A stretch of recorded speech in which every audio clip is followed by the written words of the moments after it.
Hello, everyone, welcome to my story YouTube channel. Chapter 3. If heaven ever wishes to grant me a boon, it will be a total effacing of the results of a mere chance which fixed my eye on a certain stray piece of shelf paper. It was nothing on which I would naturally have stumbled in the course of my daily round, for it was an old number of an Australian journal, the Sydney Bulletin for April 18, 1925. It had escaped even the cutting bureau which had at the time of its issuance been avidly collecting material for my uncle's research.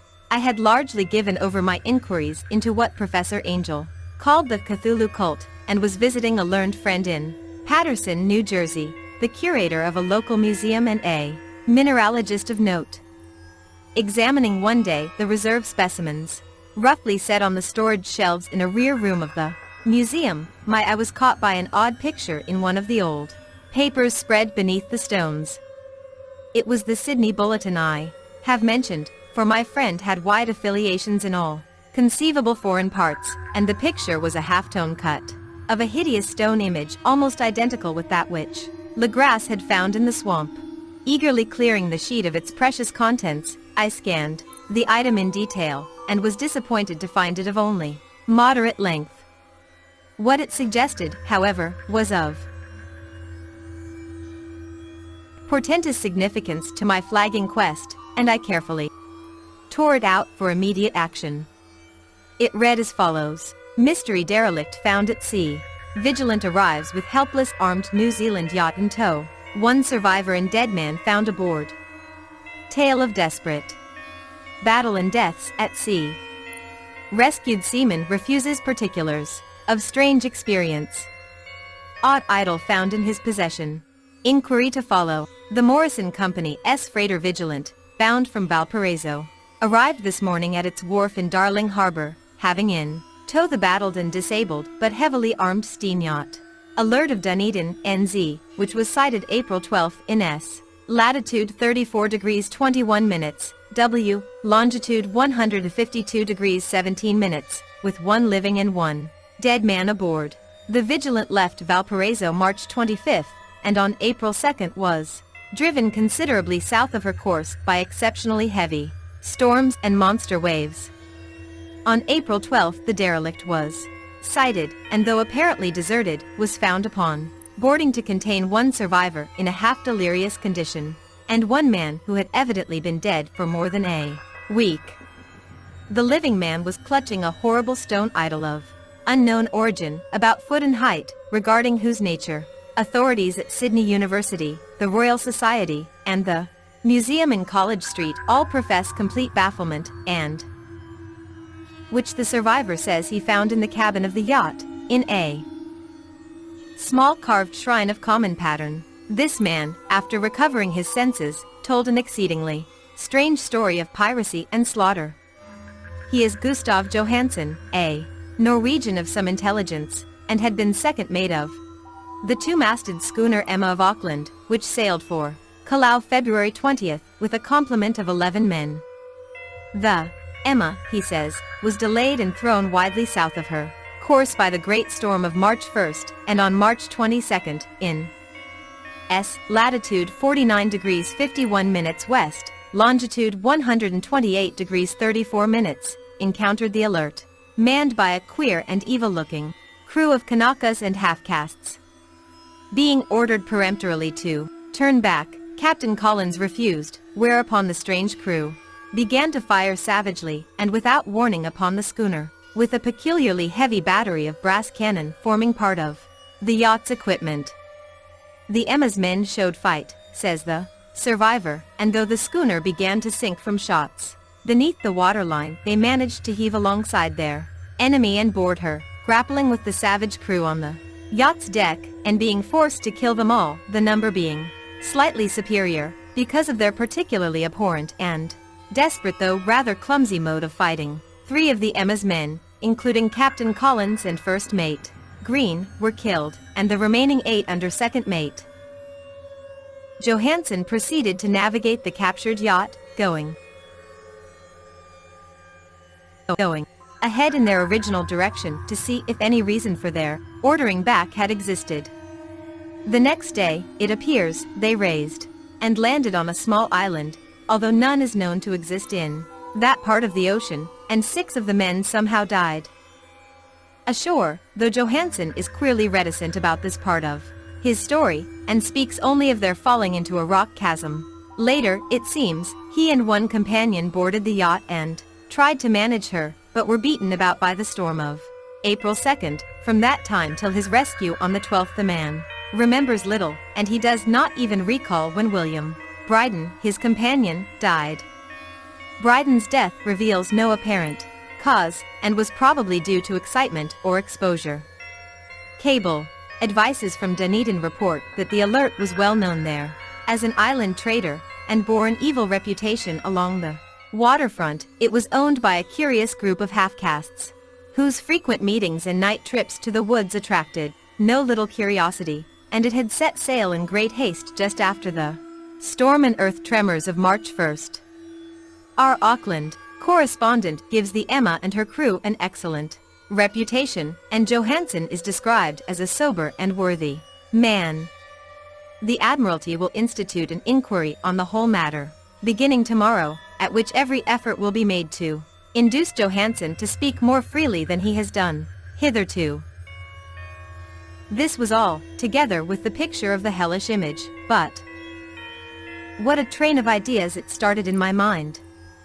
Here were new treasuries of data on the Cthulhu cult, and evidence that it had strange interests at sea as well as on land. What motive prompted the hybrid crew to order back the Emma as they sailed about with their hideous idol? What was the unknown island on which 6 of the Emma's crew had died, and about which the mate Johansen was so secretive? What had the Vice Admiralty's investigation brought out, and what was known of the noxious cult in Dunedin?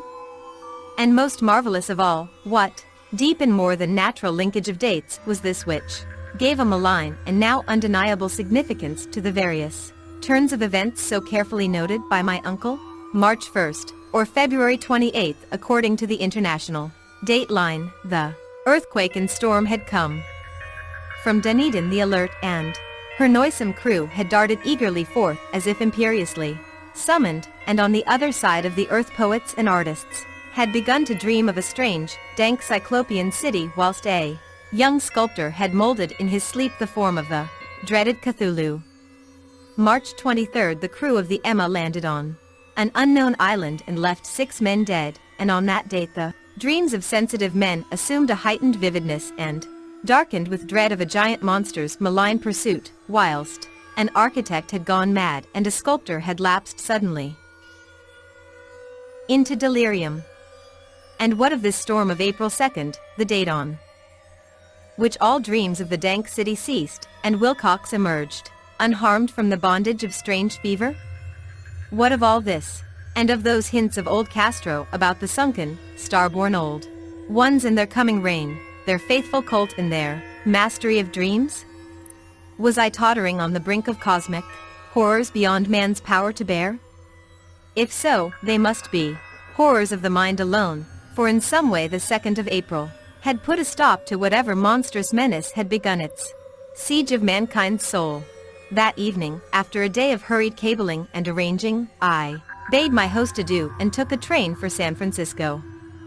In less than a month I was in Dunedin, where, however, I found that little was known of the strange cult members who had lingered in the old sea taverns. Waterfront scum was far too common for special mention, though there was vague talk about one inland trip these mongrels had made, during which faint drumming and red flame were noted on the distant hills. In Auckland I learned that Johansen had returned with yellow hair, turned white after a perfunctory and inconclusive questioning at Sydney, and had thereafter sold his cottage in West Street and sailed with his wife to his old home in Oslo. Of his stirring experience he would tell his friends no more than he had told the Admiralty officials, and all they could do was to give me his Oslo address. After that I went to Sydney and talked profitlessly with seamen and members of the Vice Admiralty Court. I saw the Alert, now sold and in commercial use, at Circular Quay in Sydney Cove, but gained nothing from its non-committal bulk. The crouching image with its cuttlefish head, dragon body, scaly wings, and hieroglyphed pedestal was preserved in the museum at Hyde Park, and I studied it long and well, finding it a thing of balefully exquisite workmanship, and with the same utter mystery, terrible antiquity, and unearthly strangeness of material which I had noted in Legrasse' smaller specimen. Geologists, the curator told me, had found it a monstrous puzzle, for they vowed that the world held no rock like it. Then I thought with a shudder of what old Castro had told Legrasse about the old ones. They had come from the stars, and had brought their images with them, shaken with such a mental revolution as I had never before known. I now resolved to visit mate Johansen in Oslo. Sailing for London, I re-embarked at once for the Norwegian capital, and one autumn day landed at the trim wharves in the shadow of the Egeberg. Johansen's address, I discovered, lay in the old town of King Harold, Hardrada, which kept alive the name of Oslo during all the centuries that the greater city masqueraded as Christiana. I made the brief trip by taxicab, and knocked with palpitant heart at the door of a neat and ancient building with plastered front. A sad-faced woman in black answered my summons, and I was stung th disappointment when she told me in halting English that Gustav Johansen was no more. He had not long survived his return, said his wife, for the doings sea in 1925 had broken him.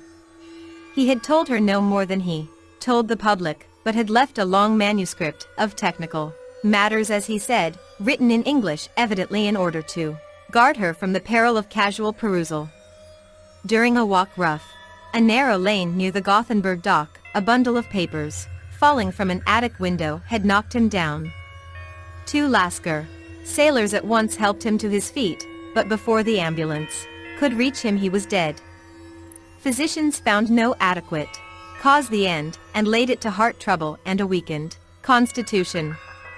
I now felt gnawing at my vitals that dark terror, which will never leave me till I, too, am at rest, accidentally or otherwise.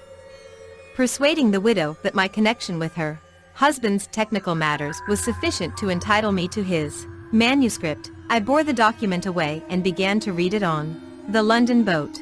It was a simple, rambling thing, a naive sailor's effort at a post facto diary, and strove to recall day by day that last awful voyage. I cannot attempt to transcribe it verbatim in all its cloudiness and redundancy, but I will tell its gist enough to show why the sound the water against the vessel's sides became so unendurable to me that I stopped my ears with cotton.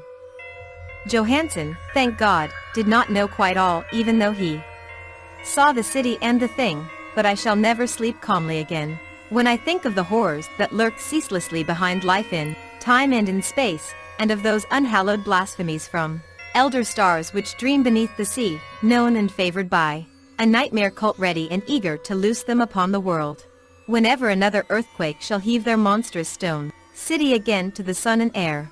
Johansen's voyage had begun just as he told it to the Vice Admiralty.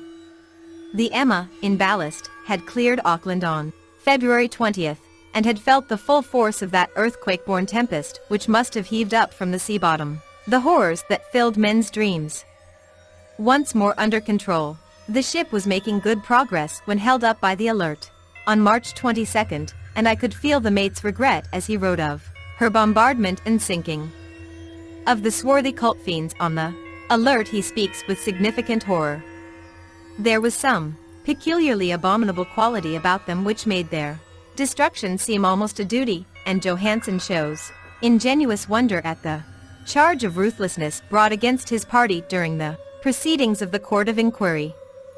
Then, driven ahead by curiosity in their captured yacht under Johansen's command, the men sighted a great stone pillar sticking out of the sea, and in S latitude 47 degrees 9 minutes, W longitude L 23 degree 43 foot, come upon a coastline of mingled mud, ooze, and weedy cyclopean masonry which can be nothing less than the tangible substance of Earth's supreme terror, the nightmare corpse city of R'lyeh, that was built in measureless eons behind history by the vast, loathsome shapes that seeped down from the dark stars. There lay great Cthulhu and his hordes, hidden in green slimy vaults, and sending out at last, after cycles incalculable, the thoughts that spread fear to the dreams of the sensitive and called imperiously to the faithful to come on a pilgrimage of liberation and restoration. All this Johansen did not suspect, but God knows he soon saw enough. I suppose that only a single mountaintop, the hideous, monolith-crowned citadel whereon great Cthulhu was buried, actually emerged from the waters. When I think of the extent of all that may be brooding down there, I almost wished to kill myself forthwith. Johansen and his men were awed by the cosmic majesty of this dripping Babylon of elder demons, and must have guessed without guidance that it was nothing of this or of any sane planet.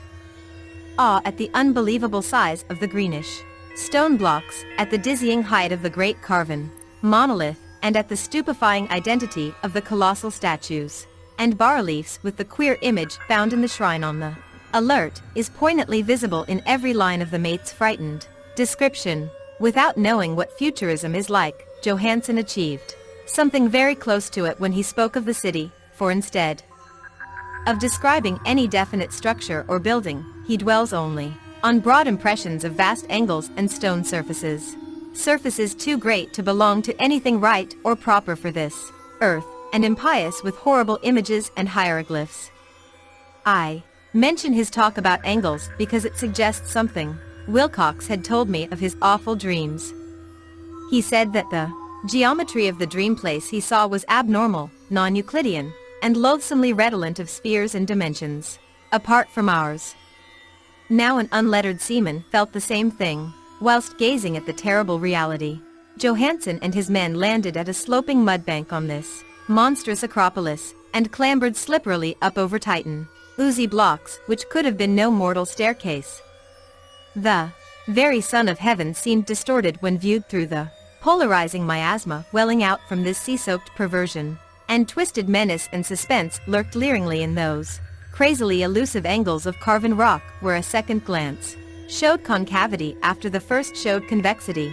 Something very like fright had come over all the explorers before anything more definite than rock and ooze and weed was seen. Each would have fled had he not feared the scorn of the others, and it was only half-heartedly that they searched, vainly, as it proved, for some portable souvenir to bear away. It was Rodriguez the Portuguese who climbed up the foot of the monolith and shouted of what he had found.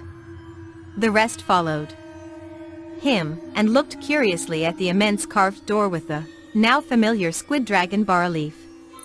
It was, Johansen said, like a great barn door, and they all felt that it was a door because of the ornate lintel, threshold, and jambs around it, though they could not decide whether it lay flat like a trapdoor or slantwise, like an outside cellar door. As Wilcox would have said, the geometry of the place was all wrong. One could not be sure that the sea and the ground were horizontal, hence the relative position of everything else seemed phantasmally variable. Bryden pushed at the stone in several places without result. Then Donovan felt over it delicately around the edge, pressing each point separately as he went.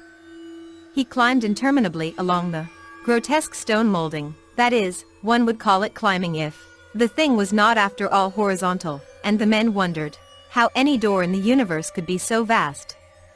Then, very softly and slowly, the acre-great lintel began to give inward at the top, and they saw that it was balanced.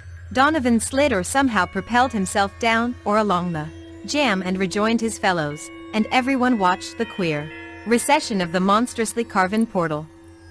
In this fantasy of prismatic distortion it moved anomalously in a diagonal way, so that all the rules of matter and perspective seemed upset. The aperture was black with a darkness almost material. That tenebrousness was indeed a positive quality, for it obscured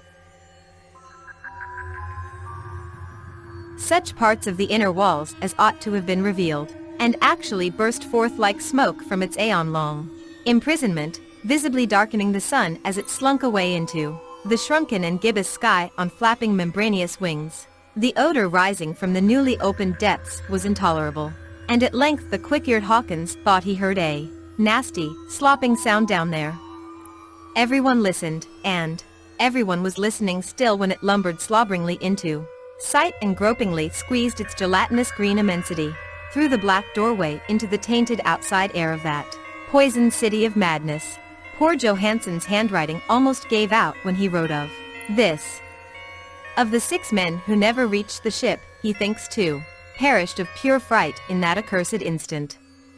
The thing cannot be described. There is no language for such abysms of shrieking and immemorial lunacy, such eldritch contradictions of all matter, force, and cosmic order. A mountain walked o'er, stumbled. God! What wonder that across the earth a great architect went mad, and poor Wilcox raved with fever in that telepathic instant? The thing of the idols, the green, sticky spawn of the stars, had awaked to claim his own. The stars were right again, and what an age-old cult had failed to do by design, a band of innocent sailors had done by accident.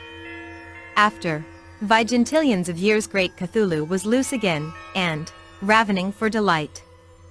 3 men were swept up by the flabby claws before anybody turned. God rest them, if there be any rest in the universe. They were Donovan, Guerrera, and Angstrom. Parker slipped as the other 3 were plunging frenziedly over endless vistas of green-crusted rock to the boat, and Johansen swears he was swallowed up by an angle of masonry which shouldn't have been there, an angle which was acute, but behaved as if it were obtuse. So only Bryden and Johansen reached the boat, and pulled desperately for the alert as the mountainous monstrosity flopped down the slimy stones and hesitated, floundering at the edge of the water. Steam had not been suffered to go down entirely, despite the departure of all hands for the shore, and it was the work of only a few moments of feverish rushing up and down between wheel and engines to get the alert underway. Slowly, amidst the distorted horrors of that indescribable scene, she began to churn the lethal waters, whilst on the masonry of that charnel shore that was not of earth, the titan thing from the stars slavered and gibbered like Polypheme cursing the fleeing ship of Odysseus. Then, bolder than the storied Cyclops, great Cthulhu slid greasily into the water and began to pursue with vast wave-raising strokes of cosmic potency. Bryden looked back and went mad, laughing shrilly as he kept on laughing at intervals till death found him one night in the cabin whilst Johansen was wandering deliriously. 3 men were swept up by the flabby claws before anybody turned. God rest them, if there be any rest in the universe. They were Donovan, Guerrera, and Angstrom. Parker slipped as the other 3 were plunging frenziedly over endless vistas of green-crusted rock to the boat, and Johansen swears he was swallowed up by an angle of masonry which shouldn't have been there, an angle which was acute, but behaved as if it were obtuse. So only Bryden and Johansen reached the boat, and pulled desperately for the alert as the mountainous monstrosity flopped down the slimy stones and hesitated, floundering at the edge of the water. Steam had not been suffered to go down entirely, despite the departure of all hands for the shore, and it was the work of only a few moments of feverish rushing up and down between wheel and engines to get the alert underway. Slowly, amidst the distorted horrors of that indescribable scene, she began to churn the lethal waters, whilst on the masonry of that charnel shore that was not of earth, the titan thing from the stars slavered and gibbered like Polypheme cursing the fleeing ship of Odysseus. Then, bolder than the storied Cyclops, great Cthulhu slid greasily into the water and began to pursue with vast wave-raising strokes of cosmic potency. Bryden looked back and went mad, laughing shrilly as he kept on laughing at intervals till death found him one night in the cabin whilst Johansen was wandering deliriously. But Johansen had not given out yet. Knowing that the thing could surely overtake the alert until steam was fully up, he resolved on a desperate chance, and, setting the engine for full speed, ran lightning-like on deck and reversed the wheel. There was a mighty eddying and foaming in the noisome brine, and, as the steam mounted higher and higher, the brave Norwegian drove his vessel head-on against the pursuing jelly which rose above the unclean froth like the stern of a demon galleon. The awful squid head with writhing feelers came nearly up to the bowsprit of the sturdy yacht, but Johansen drove on, relentlessly. There was a bursting as of an exploding bladder, a slushy nastiness as of a cloven sunfish, a stench as of a thousand opened graves, and a sound that the chronicler could not put on paper.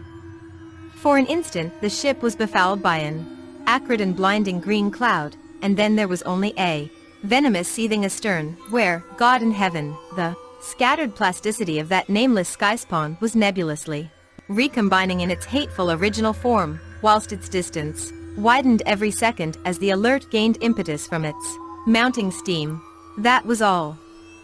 After that Johansen only brooded over the idle in the cabin and attended to a few matters of food for himself and the laughing maniac by his side.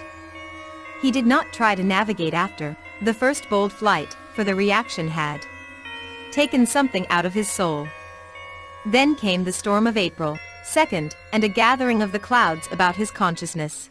There is a sense of spectral whirling through liquid gulfs of infinity, of dizzying rides through reeling universes on a comet's tail, and of hysterical plunges from the pit to the moon and from the moon back again to the pit, all livened by a cachinnating chorus of the distorted, hilarious elder gods and the green, bat-winged mocking imps of Tartarus. Out of that dream came rescue, the vigilant, the Vice-Admiralty Court, the streets of Dunedin, and the long voyage back home to the old house by the Egeberg.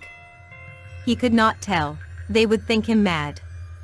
He would write of what he knew before death came, but his wife must not guess. Death would be a boon if only it could blot out the memories. That was the document I read, and now I have placed it in the tin box beside the bas-relief and the papers of Professor Angel. With it shall go this record of mine, this test of my own sanity, wherein is pieced together that which I hope may never be pieced together again. I have looked upon all that the universe has to hold of horror, and even the skies of spring and the flowers of summer must ever afterward be poison to me. But I do not think my life will be long. As my uncle went, as poor Johansen went, so I shall go. I know too much, and the cult still lives. Cthulhu still lives, too, I suppose, again in that chasm of stone, which has shielded him since the sun was young. His accursed city is sunken once more, for the vigilant sailed over the spot after the April storm, but his ministers on earth still bellow and prance and slay around idol-capped monoliths in lonely places. He must have been trapped by the sinking whilst within his black abyss, or else the world would by now be screaming with fright and frenzy.